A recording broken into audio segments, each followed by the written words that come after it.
Nous sommes dans la joie de vous accueillir dans cette méditation quotidienne. Recevez nos salutations fraternelles en Christ Jésus. Je vous ai enseigné avant tout, comme je l'avais aussi reçu, que Christ est mort pour nos péchés selon les Écritures, qu'il a été enseveli et qu'il est ressuscité le troisième jour selon les Écritures. 1 Corinthiens 15, 3 et 4. Amen.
Notre méditation de ce jour porte sur le don de nous-mêmes comme un sacrifice vivant.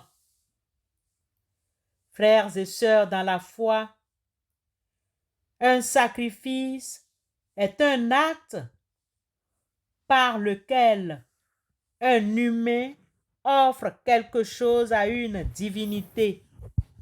Le plus souvent, une victime animale est mise à mort. Ce type de sacrifice est pratiqué dans de nombreuses religions.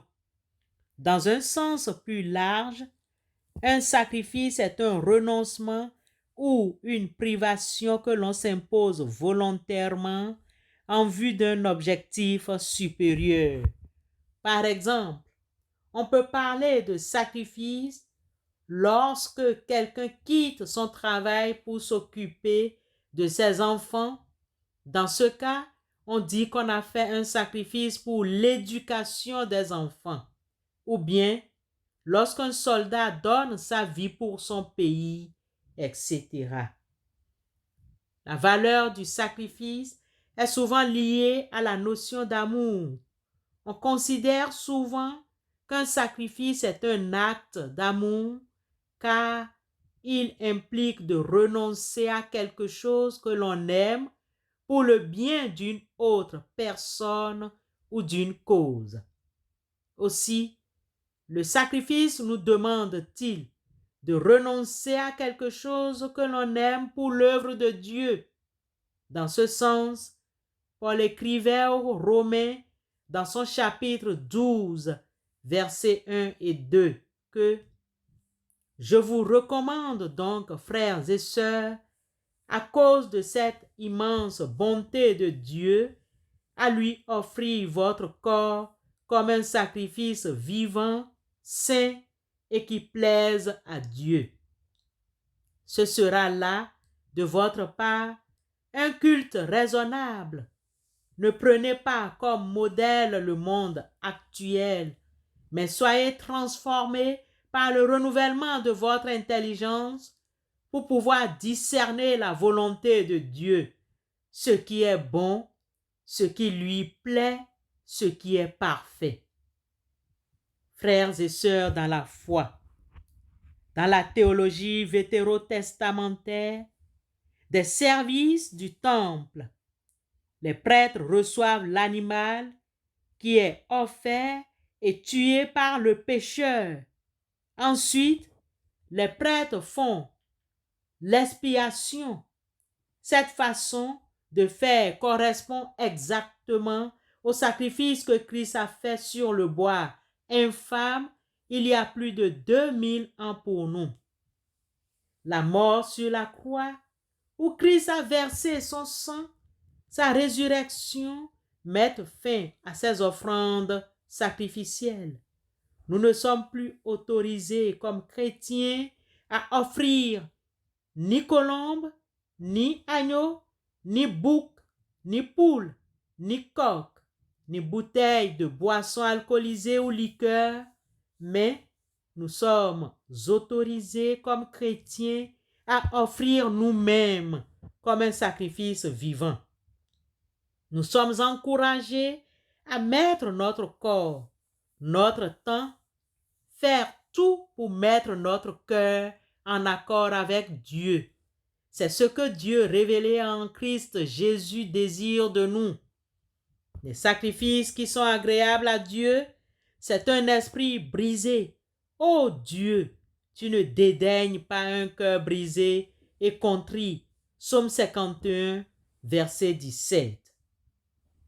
Dieu attend de nous un esprit brisé et un cœur contrit. Dieu désire que nous lui donnions tout notre être.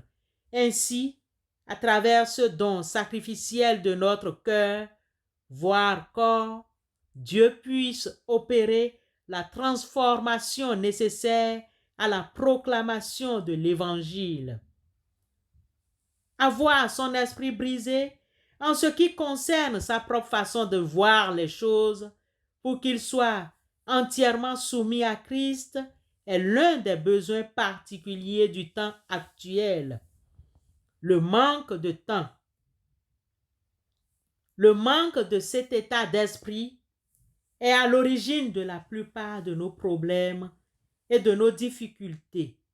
Avec Christ dans notre barque, il est merveilleux de voir comment on fait des progrès dans la vie de famille, dans l'assemblée et vis-à-vis du monde.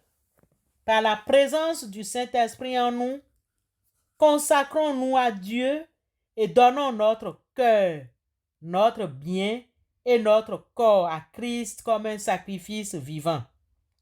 Apprenons à réaliser ce que Paul écrivait aux chrétiens de Galate. J'ai été mis à mort avec le Christ sur la croix, de sorte que ce n'est plus moi qui vis, mais le Christ qui vit en moi. Car ma vie humaine actuelle, je la vis dans la foi au Fils de Dieu qui m'a aimé et a donné sa vie pour moi. Galates 2, 19c et 20. Amen.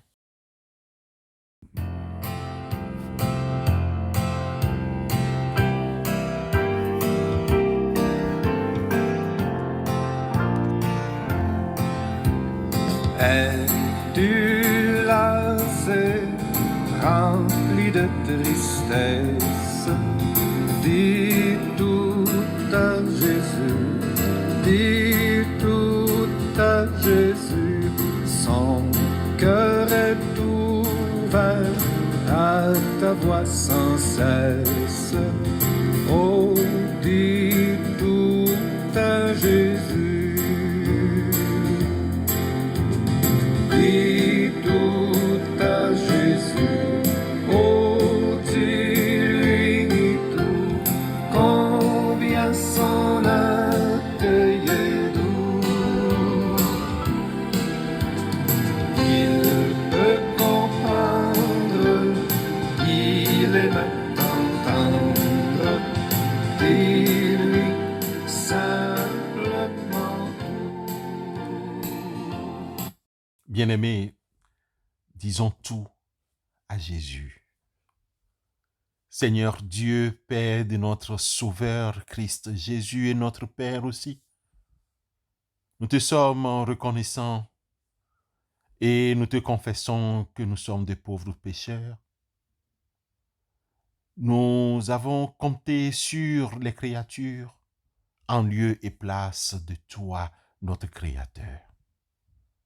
Né dans l'esclavage du péché, enclin au mal, incapables par nos seules forces de faire le bien.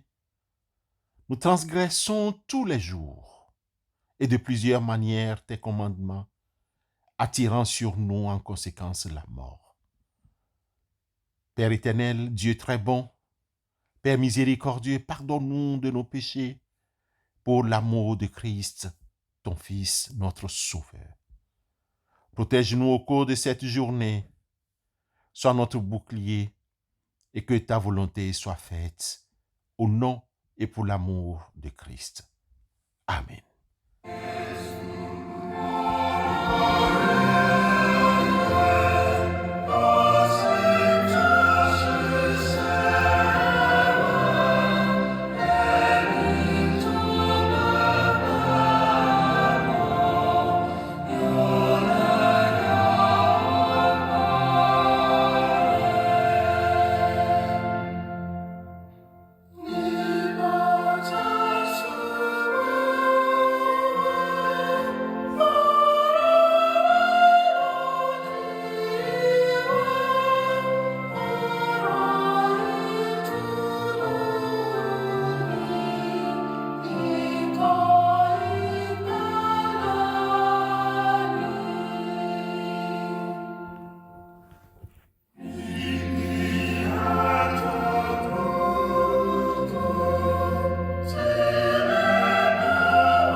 Recevons la bénédiction de la part du Seigneur. Que Dieu, votre Père, vous garde et fasse grandir votre foi. Que votre travail soit béni et que la paix demeure en chacun d'entre vous. Que Dieu Tout-Puissant vous bénisse, le Père, le Fils et le Saint-Esprit. Amen.